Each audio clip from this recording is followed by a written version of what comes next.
ఆ దేవుడే వంశీని నీకు దూరం చేశాడని ఇన్నాళ్ళు భ్రమలో ఉన్న నీకు అసలు నీ నుండి దూరం అయిపోవడానికి కారణమైన వాళ్ళెవరో ఒక్కసారి ఈ సీడీ వింటే నీకే తెలుస్తుంది.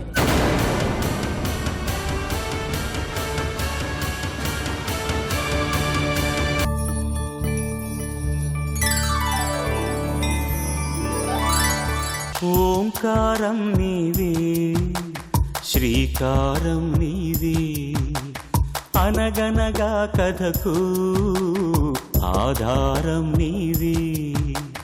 పరుగులా పని తీరుగా సాగుతున్న జీవనదివే, పరిమళించు ప్రేమగా పొంగుతున్న గుండె తడివే.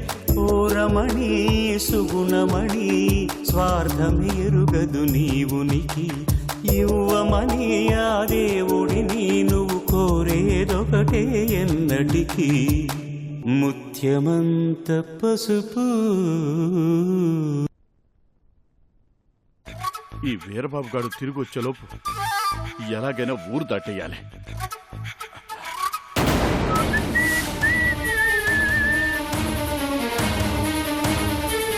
ఏంటన్నా ముఖం మీద చెమటలు, చేతిలో బ్రీఫ్ కేసు, ఏమైందన్నా? ఇప్పటిదాకా ఏమీ అవ్వలేదు, ఇప్పుడే ఏదో ఒకటి అవుద్ది. అబ్బే ఏమీ లేదు.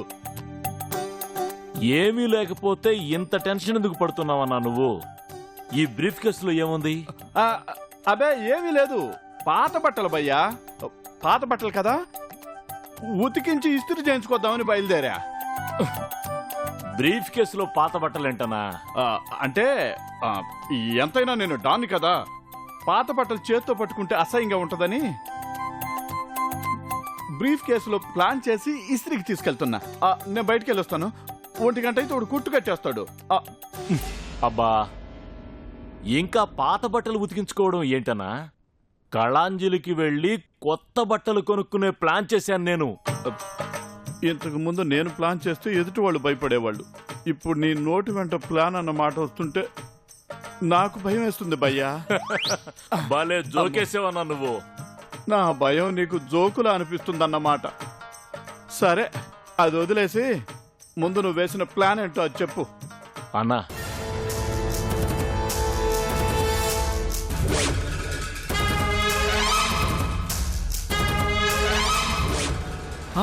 అంటే ఇప్పుడు రాజేశ్వరీదేవికి ఫోన్ చేసి డబ్బులు అడగమంటావు? ఫోన్ చేసి వంశీ విషయం రఘురాంకి చెప్తానని బెదిరించు. డబ్బులు ఏ సమయంలో అడగాలో నేను చెప్తాను. అదే, ఆ సమయం ఎప్పుడు అని. అన్నా, రేపు ఉదయం 10 గంటలకి. ఇదిగో ఫోన్ చేయనా, చెయ్యన్నా.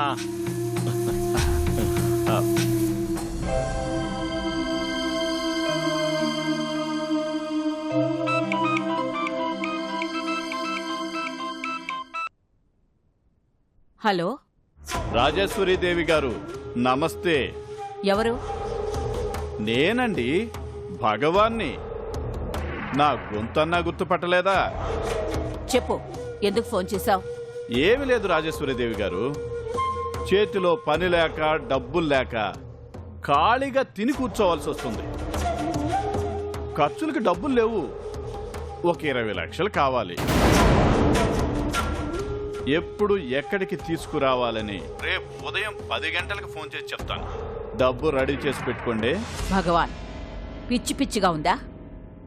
నువ్వడిగితే నేనెందుకు డబ్బులు ఇవ్వాలి? ఇవ్వాలండి. ఆ వంశీ విషయం నీ కొడుక్కి తెలియకుండా ఉండటం కోసం నేను అడిగినప్పుడల్లా డబ్బులు ఇస్తూనే ఉండాలి. చూడు, నీ బెదిరింపులకి నేనేమి భయపడ్డాం. డబ్బులు ఇవ్వడానికి కుదరదు. ఫోన్ పెట్టే. మీకు నాతో ఫోన్ మాట్లాడడం ఇష్టం లేకపోతే అలాగే ఫోన్ పెట్టేస్తాను.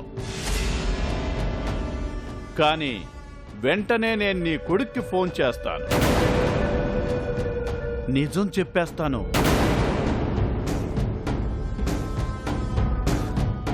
ఇప్పుడు నేను నిన్నడిగిన ఆ 20 లక్షలు నిజం చెప్పినందుకు నీ కొడుకే ఇస్తాడు. కానీ పాపం నువ్వే అటు భర్త తోడు లేక ఇటు కొడుకు అండలేక అన్యాయం అయిపోతావు. ఏంటి, ఫోన్ పెట్టేయమంటావా? నిజం నీ కొడుక్కి చెప్పేయమంటావా? నీ నిర్ణయం ఏంటో వెంటనే చెప్పక్కర్లేదు. రేపు ఉదయం 10 గంటలకు ఫోన్ చేస్తాను. ఏం చేయమంటావో ఆలోచించి నువ్వే చెప్పు. ఉంటానండి. అన్నా ఇరగదీసావన్నా.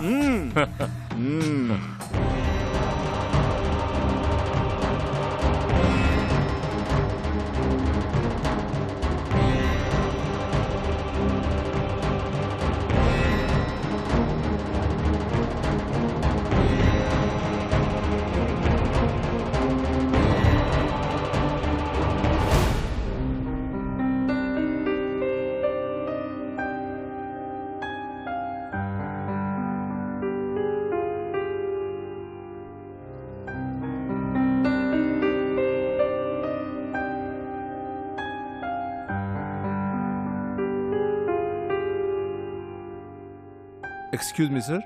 ఎస్. ఓ ఏంటి శ్రీనివాస్ ఎలా వచ్చావు? మరేం లేదు సార్, ఈ టెండర్ ఫైల్ మీద మీ సిగ్నేచర్ కావాలి. ఓ ఇటు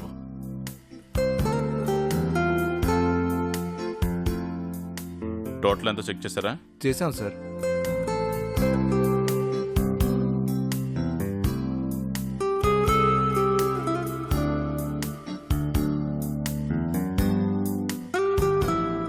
సార్ చిన్న ప్రాబ్లం సార్. ఏంటి? ఈ టెండర్తో పాటు మనం 20 lakhs డిపాజిట్ చేయాలి. ఇవాళ bank close. Oh okay, please wait for 2 minutes. ఇప్పుడే వచ్చేస్తాను. Okay sir.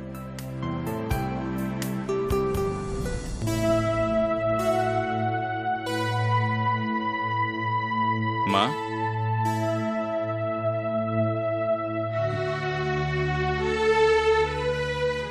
అమ్మా, ఆ,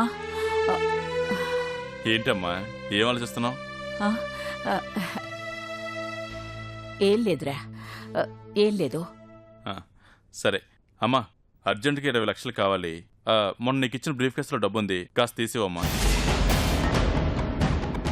ఖర్చులకి డబ్బులు లేవు. ఒక 20 లక్షలు కావాలి. ఏమైందమ్మా? వెళ్ళి తీసుకురా. ఆ డబ్బు లేదురా. లేదా? లేదురా, నాకే కాస్త అవసరం ఉండి ఖర్చు పెట్టేశాను. ఖర్చు పెట్టేశావా?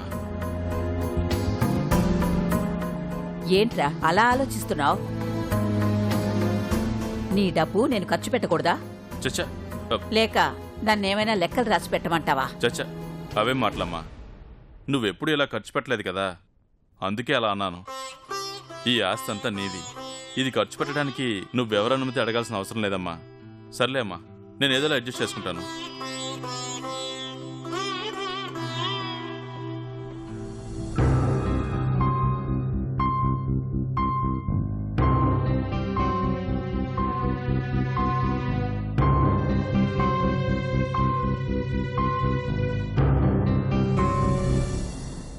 తాతయ్య, తాతయ్య, ఏంటమ్మా? టాబ్లెట్స్ వేసుకున్నారా? వేసుకున్నానమ్మా. అమ్మేది నాన్న. గుడికెళ్ళిందమ్మా. సరే నాన్న, నేను ఫ్రెష్ అయ్యి మీకు టీ పెట్టి తీసుకొస్తాను.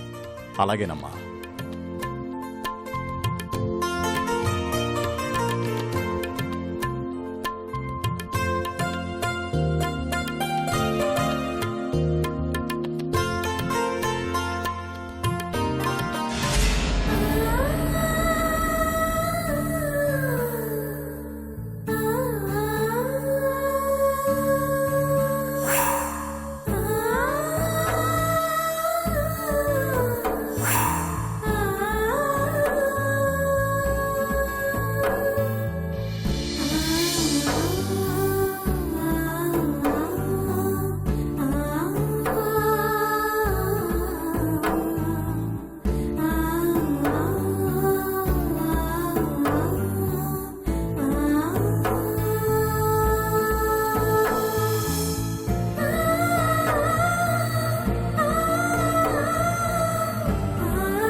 నువ్వు ప్రాణానికి ప్రాణంగా ప్రేమించి నీ వంశీ చావు వేరుకున్నా అసలు కారణమే ఈ సీడీ వింటే నీకే తెలుస్తుంది.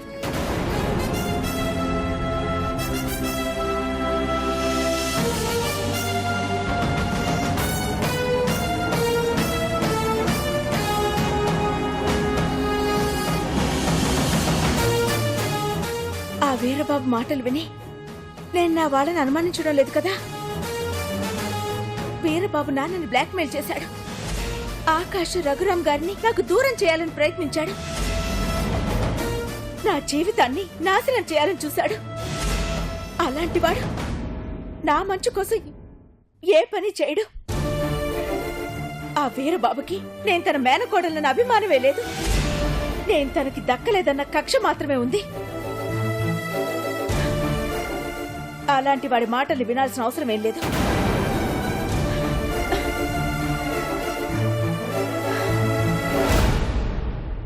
ఆకాష్, నేను చెప్పిన దాని గురించి ఏమైనా ఆలోచించావా? ఆలోచించడానికి ఏం లేదు నాన్న, అందుకే ఏం ఆలోచించలేదు. అసలు నేను చెప్పిన దాని గురించి ఏ రోజు ఆలోచించావని నీకు చెప్పడం నా బుద్ధి తక్కువ. బాబు ఆకాష్, రండి అంకుల్. జయరామ్ గారు, ఏంటి ఇలా వచ్చారు? కూర్చోండి. కూర్చోవడానికి రాలేదండి. ఆకాష్తో ఒక విషయం చెప్పేద్దామని వచ్చాం. చెప్పండి అంకుల్. ఏమీ లేదు బాబు, అల్లుడు గారు అర్జెంటుగా అమెరికా వెళ్ళిపోవాలంటున్నారు. అందుకే అమ్మాయికి ఈ వారంలోనే పెళ్లి చేసేద్దాం అనుకుంటున్నాం. పెళ్లి కూడా సింపుల్గా రిజిస్టర్ ఆఫీస్లో చేసేద్దాం అనుకుంటున్నాం బాబు. చాలా సంతోషం అంకుల్. సంతోషమే బాబు, కానీ నువ్వు నాకు మాట ఇవ్వాలి. చెప్పండి అంకుల్. నిన్ను ఎదురుగా పెట్టుకుని మా కూతురు ఈ పెళ్లి చేసుకుంటుందనే నమ్మకం మాకు లేదు బాబు.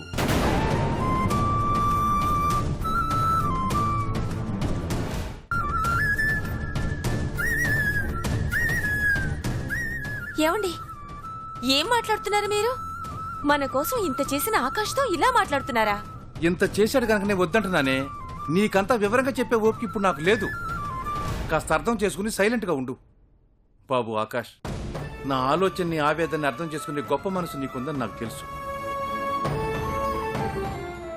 ఆకాష్, నాన్న, ఆకాష్తో మాట్లాడడం పూర్తయిందా? ఆకాష్, నీకేం అభ్యంతరం లేకపోతే నీతో 5 నిమిషాలు మాట్లాడొచ్చా? అమ్మ స్వప్న, ఏంటిది? నాన్న, మీరేం భయపడకండి.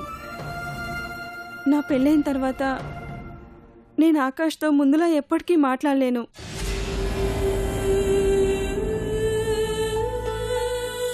ప్లీజ్ అర్థం చేసుకోండి.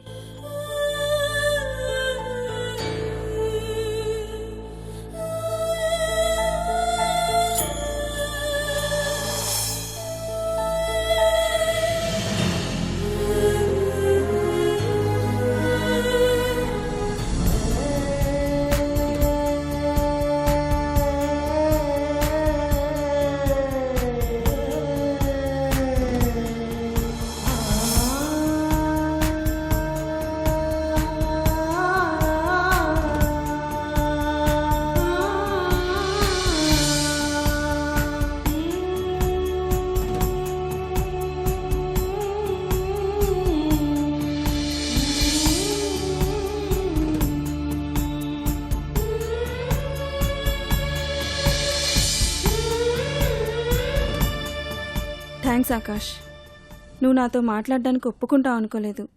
అదేంటి స్వప్న అలా మాట్లాడుతున్నావు? మాట్లాడుకోకుండా ఉండటానికి మనమే శత్రువులం కాదు, స్నేహితులం. ఆ చనుతోనే నిన్నొక మాట అడుగుతాను, సమాధానం చెప్తావా? నాకు ఈ పెళ్లి ఎందుకు చేస్తున్నావు ఆకాష్? చెప్పు ఆకాష్, చెప్పాల్సిన బాధ్యత నీపై ఉంది. ఎందుకంటే ఈ పెళ్లి నా ఇష్ట ప్రకారం కాదు, నీ ఇష్ట ప్రకారం జరుగుతోంది. నాకు పెళ్లి అయితే ఒక సమస్య తీరిపోతుందని నువ్వు అనుకుంటున్నావు, ఒక బాధ్యత తీరిపోతుందని నా తల్లిదండ్రులు అనుకుంటున్నారు. మీ అందరి సమస్యలు తీర్చడానికే నేను ఈ పెళ్లికి ఒప్పుకుంటున్నానే గాని నా మనస్ఫూర్తిగా ఈ పెళ్లి చేసుకోవడానికి ఒప్పుకోవట్లేదని తెలుసుకో ఆకాష్. చూడు స్వప్న, మౌళి నాకన్నా బాగా చదువుకున్నవాడు, నాకన్నా మంచివాడు. అన్ని విషయాల్లో నాకన్నా గొప్పవాడు, అన్నిటికీ మించి నాకన్నా నేను ఎక్కువగా ప్రేమిస్తున్నవాడు, నాకన్నా నిన్ను చాలా బాగా చూసుకోగలవాడు. ఎంత మంచివాడైనా, ఎంత బాగా చూసుకోగలిగిన వాడైనా నేను ప్రేమించిన వాడు మాత్రం కాదు కదా ఆకాష్.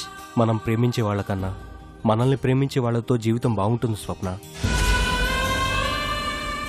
ఈ మాటకు అర్థం పోను పోను నీకే అర్థమవుతుంది. అదే మాట నేనంటే నీ మనసు మార్చుకొని నన్ను పెళ్లి చేసుకోగలవా ఆకాష్?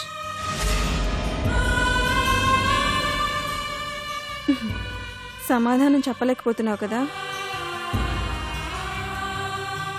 అంతే ఆకాష్, కొన్ని మాటలు చెప్పడానికే బాగుంటాయి, వినడానికి కాదు. స్వప్న, నా విషయం వేరు, నీ విషయం వేరు. కానీ ఒక్క విషయం మాత్రం ఖచ్చితంగా చెప్పగలను. నీ జీవితం నాతో కన్నా నిన్ను ప్రేమించే మౌళితో చాలా బాగుంటుంది. ఈ మాట నువ్వు మనస్ఫూర్తిగా చెప్తున్నావా ఆకాష్?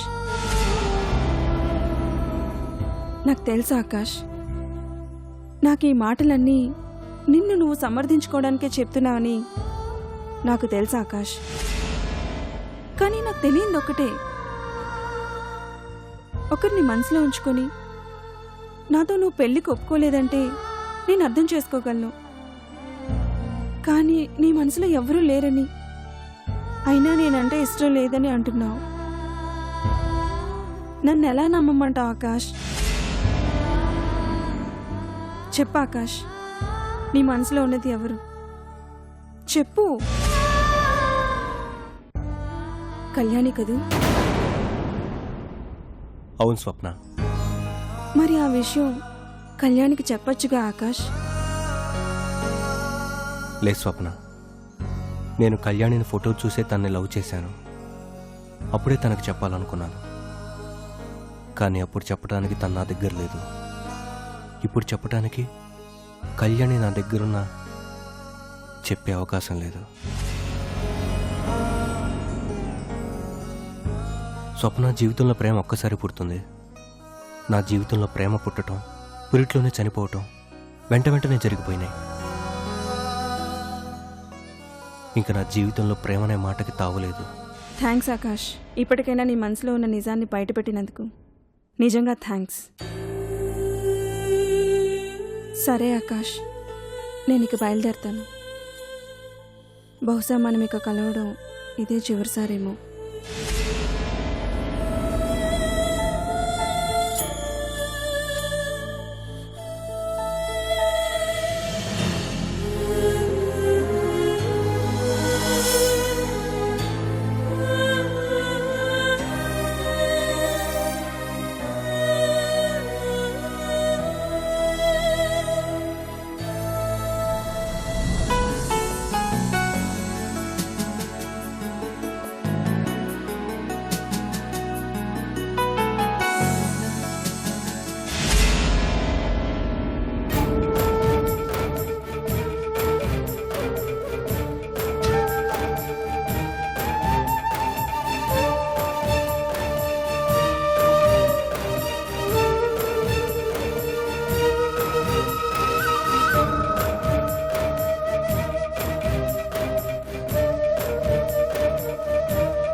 రఘురాం దగ్గర వంశీ అనే అబ్బాయి పిఏగా పనిచేస్తున్నాడు. నా కోడలతో కూడా చనువుగా మాట్లాడుతున్నాడు. అది నాకు నచ్చలేదు. వాడింటికి రాకుండా, నా కోడలతో మాట్లాడకుండా ఎక్కడికైనా వెళ్ళిపోయేటట్టు చేస్తే చాలు. నేను నీకు ఫోన్ చేసినట్టు గాని, కలిసినట్టు గాని ఎవరికీ తెలియకూడదు. ఈ విషయం మన మధ్య ఉండాలి. ఈ పని చేయడానికి ఎంత ఇవ్వాలి?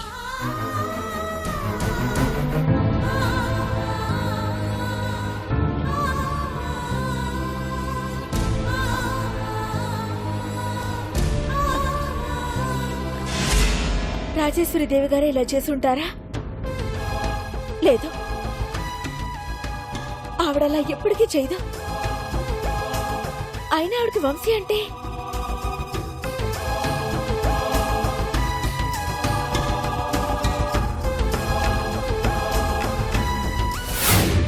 పువ్వులు స్వీట్లు నా కోడలికి నువ్విస్తున్నావేంటి?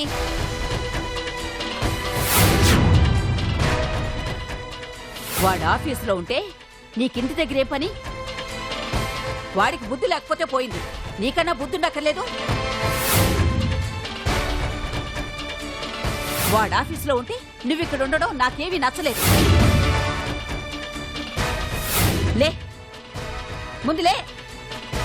అది అమ్మా, ఎక్కడ ఎలా ఉండాలో ఎవరితో ఎలా ప్రవర్తించాలో తెలీదా నీకు? కళ్యాణి నీకు క్లాస్మేటే కావచ్చు, ఇప్పుడు మరొకరి భార్య, నా కోడలు, ఈ ఇంటికి ఇల్లాలు.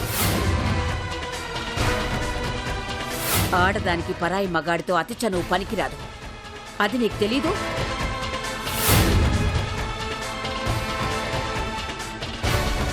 చదువుకుంటే సరిపోదు, చదువుతో పాటు కాస్త సంస్కారం ఉండాలి.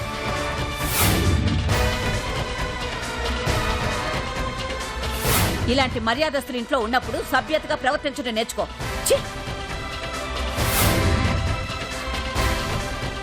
వీరబాబు చెప్పింది నిజమే. రాజేశ్వరీదేవి గారే వంశీని